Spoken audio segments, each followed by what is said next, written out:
नमस्कार साथियों, स्वागत है आप सभी का अनअकैडमी पर। मैं हूं अंकित अवस्थी। कैसे हैं आप? हमारे आज के सेशन में जैसा कि मैंने आपसे कहा था कि हम आज शुरू करेंगे नॉर्थ अमेरिका। और नॉर्थ अमेरिका के अंदर मैंने आपको फैक्ट्स बताने के लिए आज का ये सेशन बनाया है। और इस सेशन के अंदर हम नॉर्थ अमेरिका में केवल कंट्रीज ही नहीं, उसके आसपास की जितने भी ओशियंस हैं उनके बारे में, सीज के बारे में चर्चा करेंगे। सीज के साथ साथ अगर कोई वहां पे डेजर्ट है तो उसके बारे में चर्चा करेंगे। तमाम चीजों के बारे में आज के सेशन में चर्चा की जाएगी। ठीक है? हाँ जी। साउथ अमेरिका आप लोग घूम लिए हैं,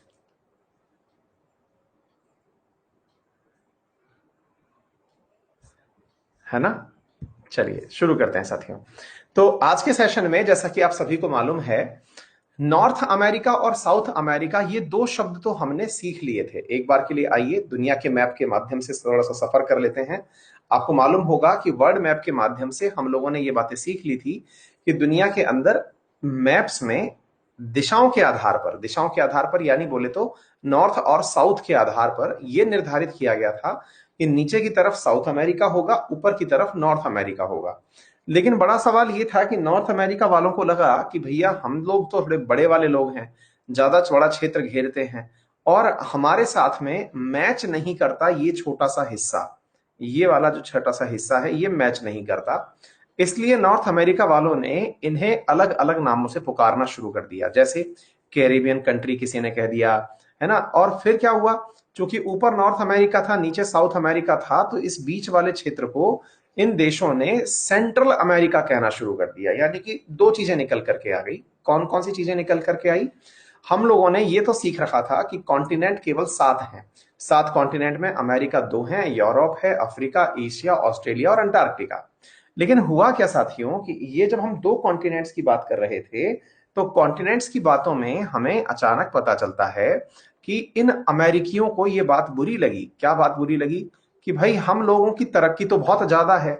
कौन कौन से देश? ये वाला हो गया यूएस, यहां पर हो गया कनाडा और यहां पर हो गया मैक्सिको। इन तीनों को लगा यार हमारी तरक्की तो बहुत ज्यादा है, और इधर की तरफ ग्रीनलैंड। और हम लोगों को खामखा सुनना पड़ता है कि आप लोगों का ह्यूमन डेवलपमेंट इंडेक्स नीचे है, या फिर गरीबी है, या फिर ओवरऑल पॉपुलेशन में ये है वो है। तमाम तरह की बातें जो है यहां पर होने लगी। तो ऐसी स्थिति में इन लोगों ने आजकल एक नया सिस्टम अपना रखा है, और वो क्या है? नॉर्थ अमेरिका को साउथ अमेरिका से जोड़ने वाला ये जो रास्ता है ना साथियों, जो दिख रहा है आपको ये वाला, इसका नाम तो रख दिया गया सेंट्रल अमेरिका। क्या नाम रख दिया गया? Central America. ठीक है। अच्छा, और इसके अलावा इस कैरेबियन ओशियन में ये जो आइलैंड पड़े हुए हैं, और भी बहुत छोटे छोटे आइलैंड हैं, उन्हें नाम दे दिया गया कैरेबियन कंट्री। यानी कि ये नहीं कहा गया कि ये अमेरिका कहलाएंगे, बल्कि एक तरफ तो सेंट्रल अमेरिका दे दिया गया जो कि किस किस के बीच में था? नॉर्थ अमेरिका और साउथ अमेरिका के बीच में। और कैरेबियन सी के अंदर साथियों एक कंट्री दे दिया, दैट इज कैरेबियन कंट्री। ठीक है। लैटिन अमेरिका, इन वाले क्षेत्र के देशों को कह दिया गया जो साउथ अमेरिका के शुरुआत में पड़ रहे थे, जहां पर इटली के लोग आया करते थे। ठीक है। तो इस प्रकार से इन्होंने कुछ करके डिवीजन करना शुरू किया। तो फिलहाल के लिए अब मैं आपको एक बार के लिए बताने जा रहा हूं कि भैया कौन से कंट्री हैं जो सेंट्रल अमेरिका में कंसीडर किए जाते हैं। ठीक है। इधर सुनिएगा साथियों, यहां पर आपके सामने अब सेंट्रल अमेरिकी कंट्रीज मैं आपको दिखा रहा हूं। ऊपर की तरफ हो गया नॉर्थ अमेरिका, नीचे की तरफ हो गया साउथ अमेरिका, और यहां पर आपको दिखाई दे रहे हैं ये वाले जो देश हैं, ये सेंट्रल अमेरिकी देश हैं। सेंट्रल अमेरिकी देशों को मैंने आपसे कहा भी था कि ये इस्थमस ऑफ पनामा पर स्थित हैं। इस्थमस ऑफ पनामा, पनामा जो इस्थमस है उसके ऊपर स्थित कौन है? ये वाले सेंट्रल अमेरिकी कंट्री। कौन कौन से हैं आइए जरा चेक करते हैं साथियों। शुरू यहां पर जब हम चेक करते हैं तो हमें सबसे पहला देश यहां पर दिखाई दिया, दैट इज ग्वाटेमाला। क्या दिखाई दिया? ग्वाटेमाला। ग्वाटेमाला के साथ साथ यहां पर एक देश है जिसका नाम है बेलीज। बेलीज के बाद में आ गया ग्वाटेमाला। ग्वाटेमाला के बाद में साथियों यहां पर एक देश है जिसका नाम है होंडुरास। क्या नाम है? होंडुरास। होंडुरास के बगल में यहां पर एक देश है जिसका नाम है अल सल्वाडोर। अगर आप लोग फुटबॉल में थोड़ी भी रुचि रखते हैं तो आपको पता चलेगा कि फुटबॉल में यहाँ की बहुत सारी टीमें आकर के मतलब फुटबॉल खेलती हैं, है ना? इन सब की मतलब टीम्स बड़ी फेमस है फुटबॉल के अंदर। ठीक है ना? तो कौन कौन सी जगह हो गई? बेलीज हो गई, ग्वाटेमाला हो गई, एल सल्वाडोर, होंडुरास। इसी प्रकार से निकारागुआ, यहां पर एक देश है जिसका नाम क्या है, निकारागुआ।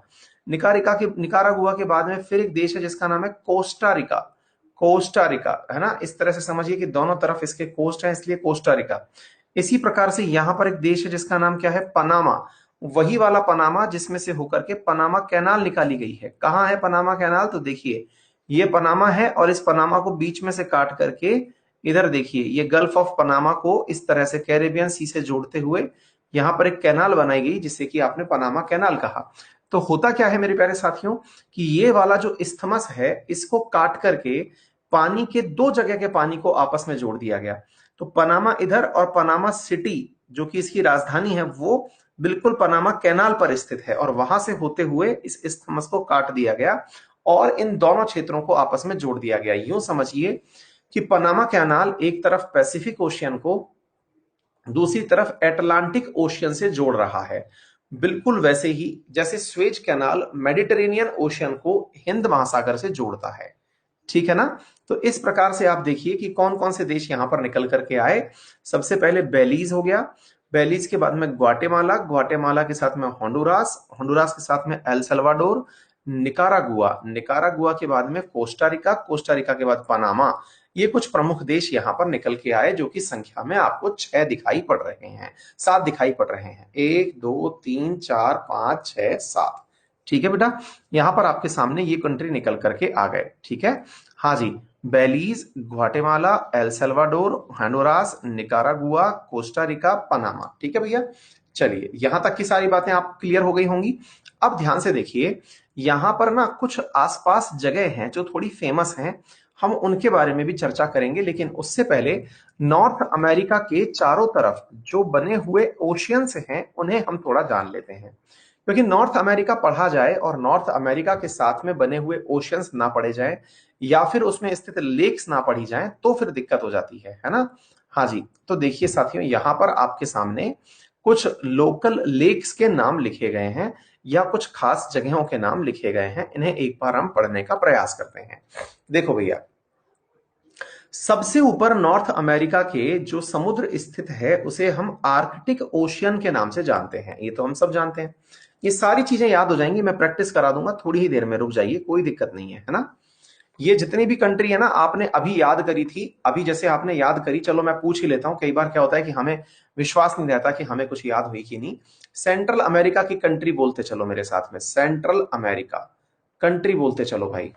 हाँ भाई, सबसे कॉर्नर में एक कंट्री हमने देखा था जिसका नाम बेलीज था, बेलीज। ठीक है, चलिए बेलीज के बाद में दूसरा कंट्री आपने देखा, उसका नाम बताइए। एक तो पहले रैंडम नाम लिख लेते हैं, ठीक है। बेलीज आपने देख लिया, ग्वाटेमाला आपने देख लिया, ग्वाटेमाला है ना, ताकि आपको दिक्कत ये नहीं रहे कि कौन आगे कौन पीछे। होंडुरास आपने देख लिया, एल सेल्वाडोर आपने देख लिया, और क्या कहते हैं इसको, पनामा आपने देख लिया, निकारागुआ आपने देख लिया। 3 3 6, 6 तो नाम आपको एज इट इज याद हो गए। और बताइए, एक देश बचा जिसका नाम है कोस्टा रिका। ठीक है, तो ये याद करने से याद हो जाते हैं, है ना, हमारे बैक ऑफ द माइंड में जाकर के ये छप जाते हैं। ठीक है ना। हाँ भाई, एक विद्यार्थी लिख रहे हैं ब्रजेश शुक्ला। हाँ हाँ यार, thank you so much Brajesh यार, तुम्हारे कारण आज मेरी क्लास में 10,000 बच्चे लाइव आ गए थे। हाँ भाई, सभी लोग ब्रजेश को एक बार थैंक यू बोल दो, क्योंकि उसके प्रयास से आज अपनी जो सुबह वाली आरएनए की क्लास थी उसमें फिर से 10,000 बच्चे आ गए थे, जो वाईफाई स्टडी 2.0 पर होती है। Thank you Brajesh, thank you यार, मतलब सो नाइस ऑफ यू यार, मतलब मजा आ गया यार। ठीक है, हाँ ठीक है ना, हाँ सभी लोग उसको थैंक यू बोल दो यार, उसका बहुत बड़ा कंट्रीब्यूशन है और मतलब अपन लोग उसको इग्नोर कर दिए। थैंक यू भाई। हाँ जी, उसकी बहुत मेहनत के साथ में ऐसा हुआ कि आज मतलब फिर से 10,000 क्रॉस हो गए। थैंक यू यार। हाँ, है ना, हाँ। तो अब इधर की तरफ आपको क्या दिखाई दे रहा है। हाँ, अब इधर देखिए साहब, बाकी लोग भी थैंक यू ले लीजिएगा, लेकिन ब्रजेश ने स्पेशली थैंक यू मांगा है इसलिए उसको थैंक यू दिया गया। बाकी आप सबका बहुत बहुत आभार, जिनके प्रयासों से फिर से आज आरएनए के अंदर 10,000 प्लस स्टूडेंट थे, और इसी प्रकार से आप अपने साथियों से उसे शेयर करते रहें। ठीक है भैया, आइए अब सुनिए साथियों, तो मैं आपको क्या बताने का प्रयास कर रहा हूं कि यहां पर आपने ये जो सारे देश देखे, ये सारे देश याद हो जाते हैं।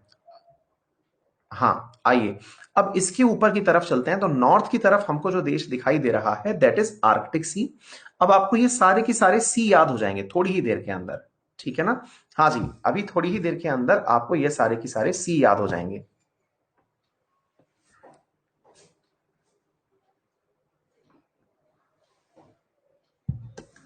हाँ जी, तो आर्कटिक सी के साथ में यहां पर सारे के सारे सी आपको याद हो जाएंगे। कैसे याद हो जाएंगे, आइए जरा देखते हैं। इधर देखिए, आर्कटिक सी से जब आप पश्चिम की तरफ चलते हैं तो आपको यहां पर दिखाई देता है बियोफोर्ड सी। कौन सा सी दिखाई देता है? बियोफोर्ड सी। ध्यान से सुनिएगा, सारे बी ही नाम से हैं, ठीक है ना? हाँ जी, यहां पर कौन सा होता है? बियोफोर्ड सी। और बियोफोर्ड सी के बाद में यहां पर एक सी है जिसका नाम है बेरिंग सी। बेरिंग सी क्यों खास है? क्योंकि बेरिंग सी और बियोफोर्ड सी के बीच में एक स्ट्रेट है जिसका नाम है बेरिंग स्ट्रेट। बेरिंग स्ट्रेट क्या कर रही है? इन दोनों जगहों को मिलाने का काम कर रही है, बी से बी को मिला रही है ना? ये अलास्का अमेरिका वाला हिस्सा, ये सारा याद हो जाएगा। थोड़ी देर एक बार बस देख लीजिए, आपको सारा याद हो जाएगा, है ना? इधर देखिए, इस तरफ आ गया गल्फ ऑफ अलास्का। कौन सा आ गया? अलास्का वाला गल्फ आ गया, ठीक है। अच्छा, तो बियोफोर्ड सी। इधर की तरफ आ गया बेरिंग स्ट्रेट। बेरिंग स्ट्रेट के बाद में यहां पर आ गया आपके बेरिंग सी। बेरिंग सी के बाद में आ गया अलास्का, गल्फ ऑफ अलास्का। अच्छा, गल्फ क्या होती है मैंने आपको पहले भी बताया हुआ है। देखिए, ज्योग्राफी के अंदर तीन प्रकार की चीजें होती हैं। क्या क्या होती है साथियों? एक होती है बे, एक होती है गल्फ, और एक होती है बाइट। ये तीन चीजें मैंने आपको बताई हुई हैं, नहीं भी तो दोबारा से सुन लीजिएगा। कौन कौन सी? और तीनों ही चीजें एक जैसी बात को वो करती हैं, रिप्रेजेंट करती हैं। तीनों चीजें कौन कौन सी चीज को मतलब रिप्रेजेंट करती हैं? जब कोई भी पानी, यानी कि वाटर बॉडी, जब कोई वाटर बॉडी तीन तरफ से, तीन तरफ से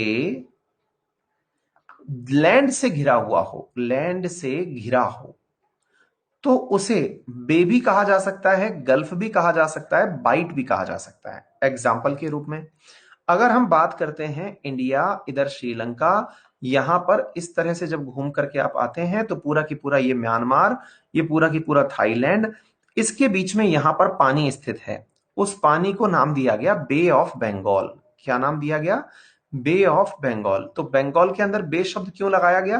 क्योंकि तीन तरफ से जमीन से घिरा हुआ है, एक तरफ से, दूसरी तरफ से और तीसरी तरफ से। केवल एक ही तरफ से ये खाली है, ठीक है ना? हाँ जी। इसके बाद में साथियों एक चीज तो हमको ये समझ में आ गई। अच्छा, अब दूसरा शब्द बनता है गल्फ। अच्छा, अगर आपने नाम सुना हो तो पर्शियन गल्फ, नाम सुना होगा, पर्शियन गल्फ। अब ये पर्शियन गल्फ यानी कि फारस की खाड़ी। अगर आप देखते हैं साथियों तो अपन को अरब पेनिनसुला दिखाई देता है। अरब पेनिनसुला के बाद में यहां पर थोड़ा सा ऊंचा होकर के ये दिखाई देता है। यहां से पूरा की पूरा पर्शियन गल्फ अंदर जुड़ा हुआ है। अगर आप इंडिया का मैप देखें, मैं अब आपको एक बार वर्ल्ड मैप दिखाता हूं, इधर देखें, आप पहचान रहे होंगे इस जगह को। ये रहा पर्शियन गल्फ, ठीक है बेटा। कैसे इसको कहा गया? तीन तरफ से जमीन से घिरा है, एक तरफ ईरान, एक तरफ सऊदी अरब, एक तरफ इराक। तीन तरफ से ये देशों से घिरा हुआ है, ठीक है। तो इस प्रकार से तीन तरफ से लैंडमास से घिरे होने के कारण इसको आपने क्या नाम दे दिया? इसको आपने नाम दे दिया पर्शियन गल्फ। गल्फ बोले तो खाड़ी। तो अगेन, इंडिया के बगल में भी बंगाल की खाड़ी, इधर भी खाड़ी, हिंदी सबकी एक है। इसको भी हिंदी में बंगाल की खाड़ी बोलेंगे, इसे फारस की खाड़ी बोलेंगे, और इसे ऑस्ट्रेलिया की खाड़ी बोलेंगे। लेकिन ये जो खाड़ी है इसके अंदर थोड़ी गहराई जो है वो कम है और चौड़ाई ज्यादा है। इसे इसलिए इसे बाइट कहा जाता है। क्या कहा जाता है? बाइट कहा जाता है, ठीक है ना? तो ये ऑस्ट्रेलियन बाइट है जो आप लोगों को याद होनी चाहिए। ऑस्ट्रेलिया के साथ में लगी हुई ये जो जगह है ये ऑस्ट्रेलियन बाइट कहलाती है। अक्षय द्विवेदी लिख रहे हैं, अभय द्विवेदी लिख रहे हैं, नोट्स के लिए शाम तक वेट करना पड़ता है सर, आरएनए का पीडीएफ क्लास के बाद अपडेट कर दिया कीजिए। बेटा वो तुरंत अपडेट हो जाता है, तुरंत अपडेट हो जाता है, अब तक हो भी गया होगा होपफुली। कि ये बाइट आ गया, ठीक है बेटा। तो इधर देखिए, हमने बंगाल की खाड़ी देख ली, ये देख ली, ये देख ली। अब हम इस तरफ की यात्रा पर निकले हुए थे। तो जब हमने इस तरफ की यात्रा करी तो इधर देखो बेटा, यहां पर आपको गल्फ ऑफ अलास्का दिखाई पड़ रहा होगा, दिख गया? है ना। तो इधर देखिए Beaufort Sea, Bering Sea, Gulf of Alaska. तो गल्फ क्यों कहा अब समझ में आ गया होगा, है ना।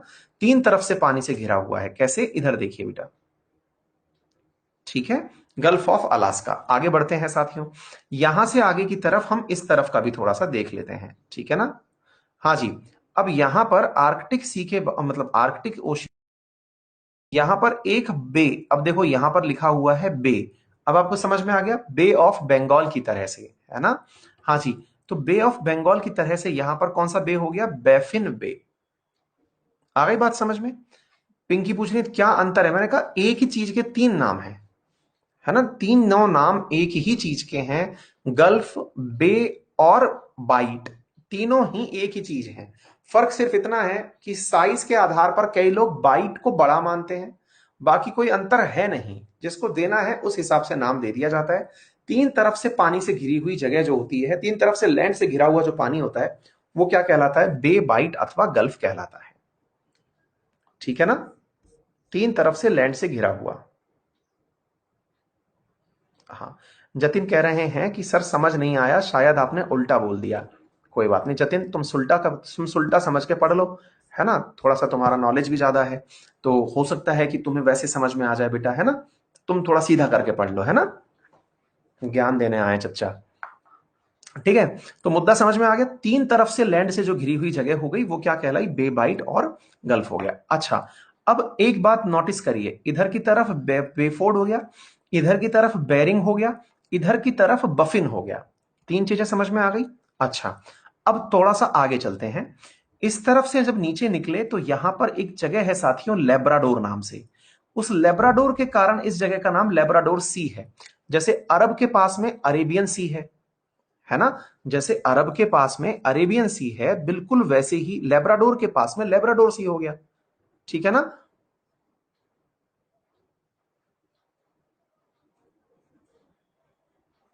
तीन तरफ से वाटर से घिरा हुआ बे बोलते हैं सर।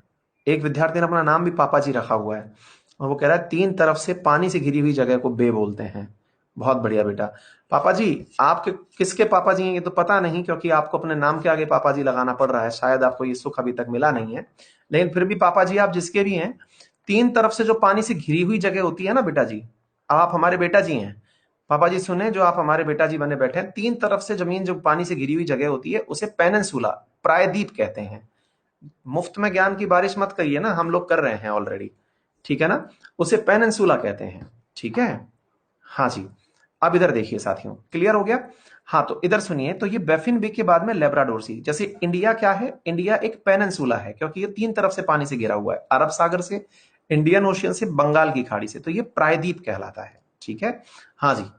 चलिए अब इधर की तरफ आगे लेब्राडोर सी के अंदर, और सुनिएगा, कोई बात नहीं आगे चलते हैं, धीरे धीरे समझ में आ जाएगा।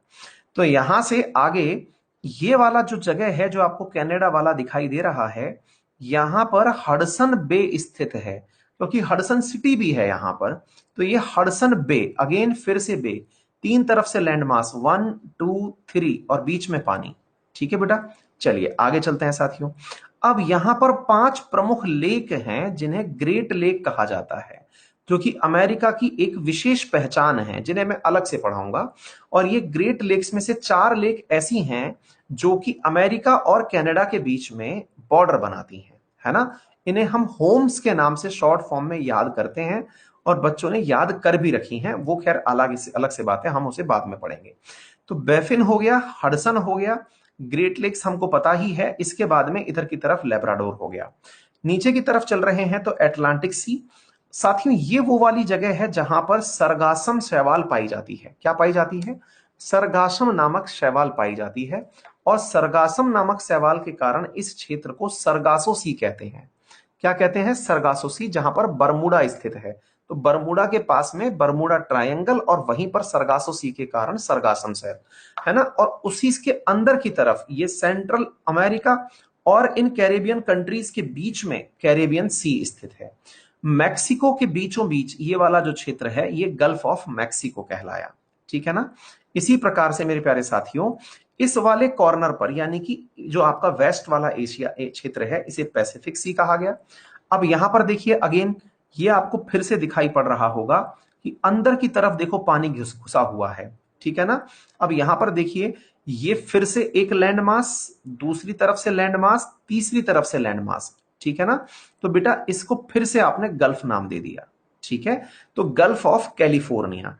तो देखिए एक चीज अगर आप नोटिस करें तो गल्फ का साइज कितना डिफरेंट डिफरेंट है। एक तरफ तो बिल्कुल क्रीक जैसा, क्रीक बोले तो एकदम सकड़ी खाड़ी खाड़ी जैसा, जैसे ना मतलब एकदम ही जैसे नाली जैसी जगह जो होती है क्रीक कहलाती है। मतलब एक प्रकार से ये समझिए कि गल्फ जब एकदम सिकुड़ जाएगी तो क्रीक बनेगी।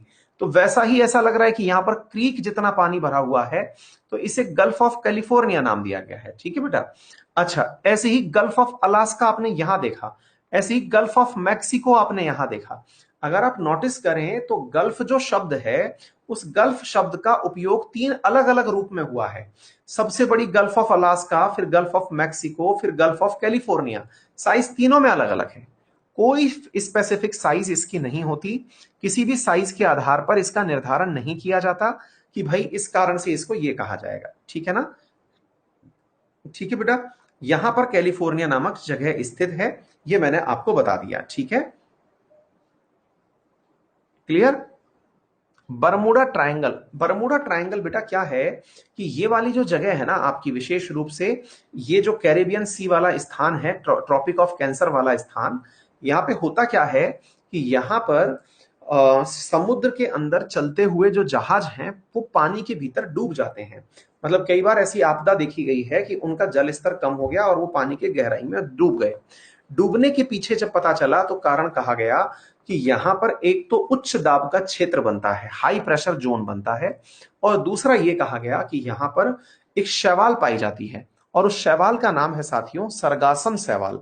सरगासम शैवाल के कारण क्या होता है कि जो जहाज चल रहा होता है, उस जहाज के जो अंदर की तरफ से खड़ाव चल रहे होते हैं, पेडल्स, है ना, उन पेडल्स में वो शैवाल फंस जाता है, जिसके कारण से पैडल चल नहीं पाता और वो अंदर ले जाता है, ठीक है।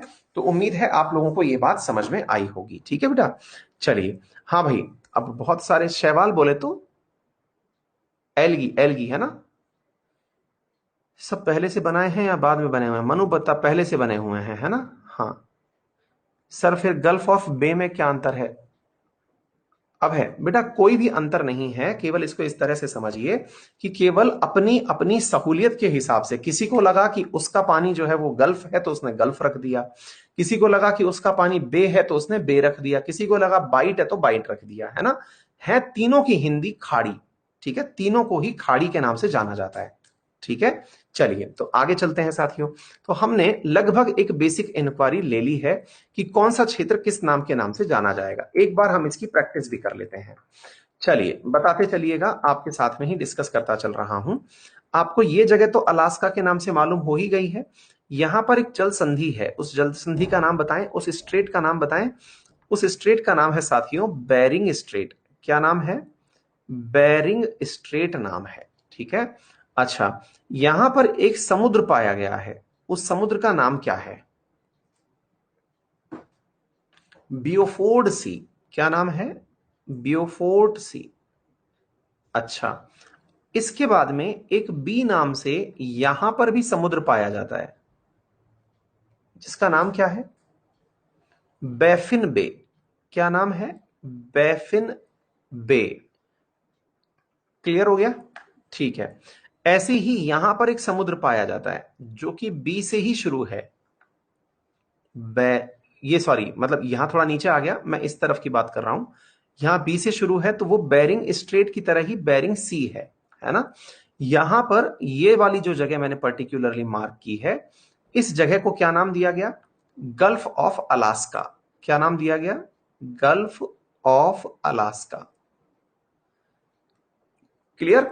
अच्छा, इसके बाद में हम आगे चलना शुरू हुए, आगे चलते गए चलते गए चलते गए, ये तो पूरा की पूरा पैसिफिक ओशियन था, इसमें तो हमें कोई डाउट नहीं था।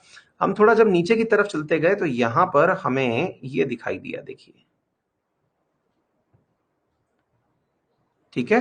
तो इस क्षेत्र में जहां पर पानी भरा हुआ है अंदर की तरफ, इस पर्टिकुलर क्षेत्र को नाम दिया गया क्या? Gulf of California. Gulf of California, ठीक है। अच्छा, गल्फ ऑफ कैलिफोर्निया के बाद में यहां पर एक गल्फ स्थित है जिसका नाम दिया गया गल्फ ऑफ मैक्सिको। क्या नाम दिया गया? मैक्सिको के नाम के आधार पर गल्फ ऑफ मैक्सिको नाम दिया गया। ठीक है। ऐसे ही यहां पर साथियों दिल्ली के अंदर एक जगह है जिसका नाम है हडसन लेन। ऐसे ही इस जगह का नाम क्या दिया गया? Hudson Bay.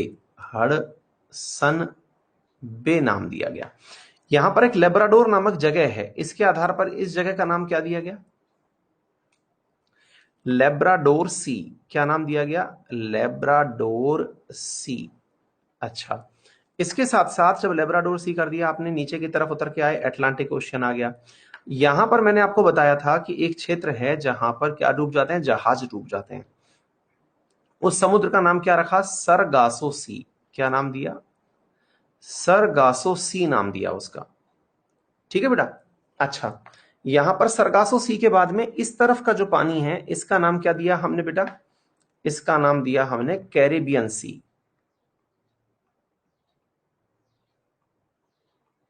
ठीक है, क्या नाम दिया? कैरेबियन सी नाम दिया। ठीक है बेटा, उम्मीद है आप लोगों को। अच्छा, इसके अलावा यहां पर 5 लेक उपस्थित थी जिन्हें क्या नाम दिया गया? ग्रेट लेक्स नाम दिया गया।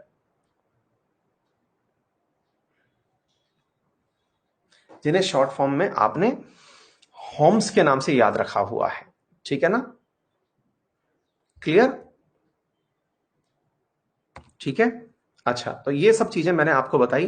साथियों आज के लिए सेशन को मुझे यहीं रोकना पड़ेगा। ठीक है ना? और कल फिर यहां से आगे हम कंटिन्यू करेंगे। ठीक है?